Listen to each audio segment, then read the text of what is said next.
Hi everyone. I know you look forward to my annual forecasts, so here are the top 10 things that I'm predicting for the housing market in 2023.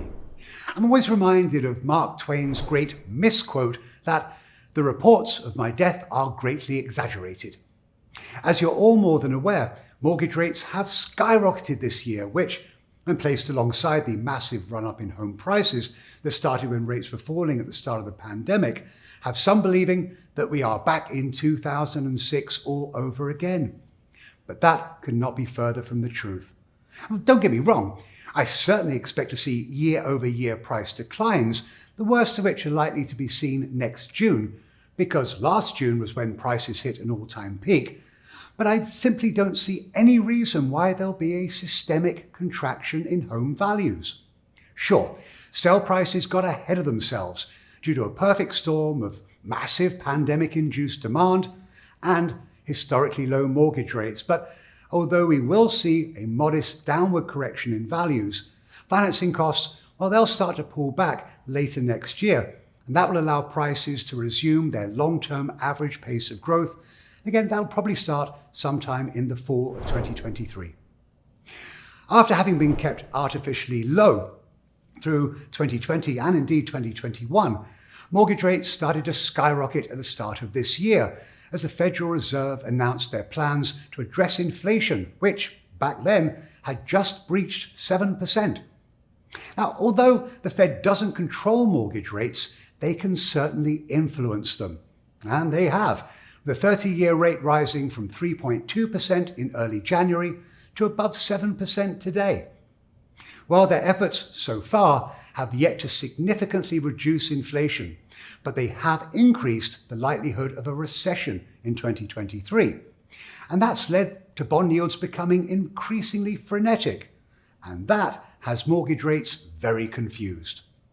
Ultimately, I expect that the Fed will start to pull back from their aggressive policy stance sometime later next year, and this will allow rates to stabilize, and I expect them to start dropping by next winter. However, before you all get too excited, rates will remain above 6% until next fall, when hopefully we'll see them drop into the high fives. Yes, this is still higher than we've become used to, but a rate in the fives, well, that's still over 2 percentage points lower than the long-term average mortgage rate. There will not be a significant increase in the number of homes coming to market next year. Although inventory levels have certainly risen from the historic low that we saw at the start of 2022, they're still holding below the levels we saw at the same time last year, and listings are well below their long-term averages.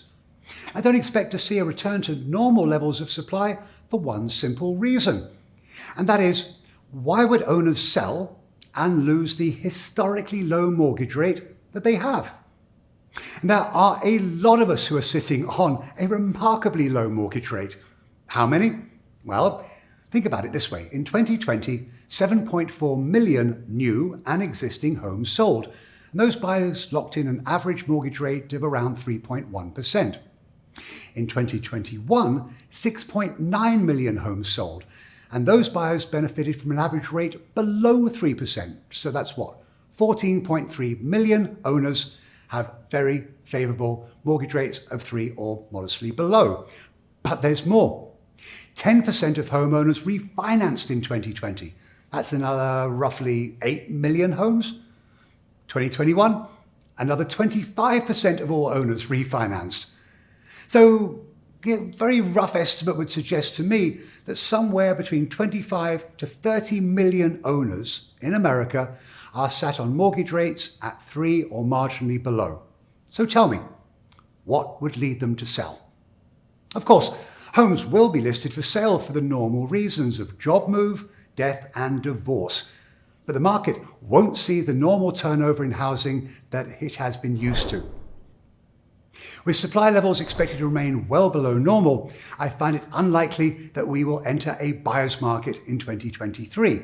That said, we're certainly going to get back to a far more balanced one. That's something we haven't seen since 2015. A buyer's market is a function of supply and demand. And as I don't see supply levels rising significantly, and demand, although certainly lower than the market has become used to, it's still going to exist. Depending on who you talk to, a buyer's market is defined as more than 6 months of inventory. The last time we reached that level, all the way back in 2012, we were still recovering from the bursting of the housing bubble. But to get to above 6 months, well, we'd have to see the number of homes for sale rise above 2 million. Haven't seen that since 2015. And monthly sales, they'd have to drop to below 325,000. We haven't seen that in over a decade. We all know that home sellers have had the upper hand for several years now. So much so that last year a broker suggested that the list price of a home for sale was no different than the reserve price at an auction, just a starting point. Well, those days are, thankfully, behind us. Although the market has pulled back, there are still buyers out there. However, the difference today and into 2023 is that higher financing costs and lower affordability have limited how much a buyer can actually pay for a home. And it's because of higher mortgage rates and lower affordability that I expect to see list prices to start pulling back as the market continues to moderate. Accurate pricing for the market will be more important than ever when listing a home for sale in 2023. The pandemic's impact on where many people could work was profound, as it allowed buyers to look further away from their workplaces and into markets that were more affordable. And last year, I was expecting that most businesses who had yet to define their policies in respect to working from home would have, by now, done so. But many still haven't. That said, I do expect next year will bring clarity to a lot of workers who have been waiting to hear how often they've got to appear in their offices. And this, well, it could act as a modest catalyst and allow these workers who may have been thinking about moving to actually do so. And of course, many may feel as if that ship has sailed, given the significantly higher mortgage rates that are in place today. But some, who might be able to move far further than they originally thought they would be able to, well, they could start to search for a home. And the balance, well, some will wait for rates to start to turn around. Now, this could actually represent a buyer pool that starts looking for a home, but not until next winter. Permits for new home construction are down by over 17% year over year, as are new home starts. And I expect that we will see builders pull back even further next year, with new starts coming in at a level we haven't seen since well before the pandemic. Builders will start to see some easing in supply chain issues.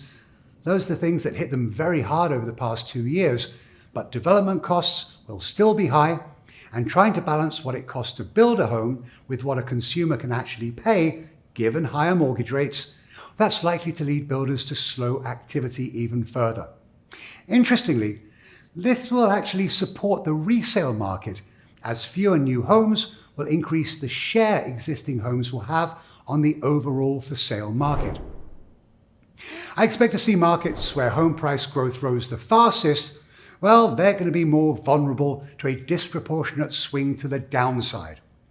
Now here I'm specifically thinking about the previously white-hot markets in the Mountain West part of the country. They saw an influx of remote workers at the onset of the pandemic who took full advantage of the very cheap housing, relatively speaking, in these areas. But although these are markets that will see prices fall by a greater percentage than the rest of the country, they too will start to see prices stabilize by the end of next year and then resume a more reasonable pace of price growth. In the majority of housing markets, the prices of residential homes will not increase in 2023. But any drop in prices, it will happen, but we're not quite sure to what degree. It won't be enough for those buyers that want to enter the market and buy their first homes.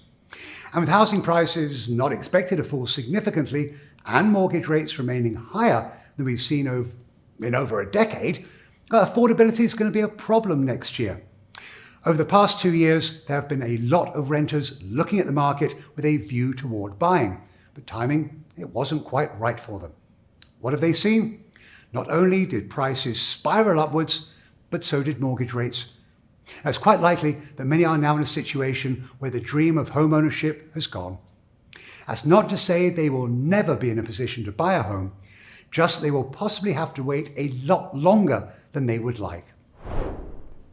The market over the past 2 years has risen to such an extent that it has priced out millions of potential homeowners.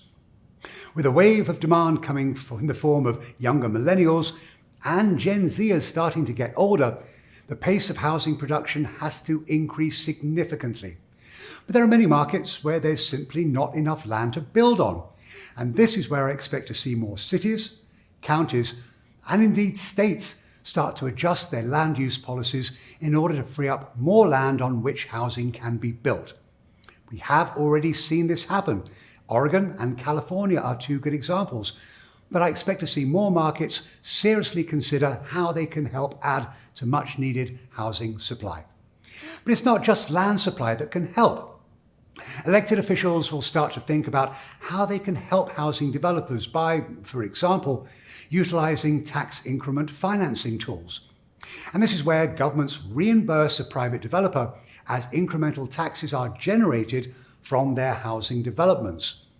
There are a lot of tools at the government's disposal to help provide housing, and I hope that they really start to take this remarkably critical issue very seriously. Well, there you have it. That's my top 10 for 2023. I hope you enjoyed it. Got any questions? You know how to find me. But I hope you have a great year next year. Take care.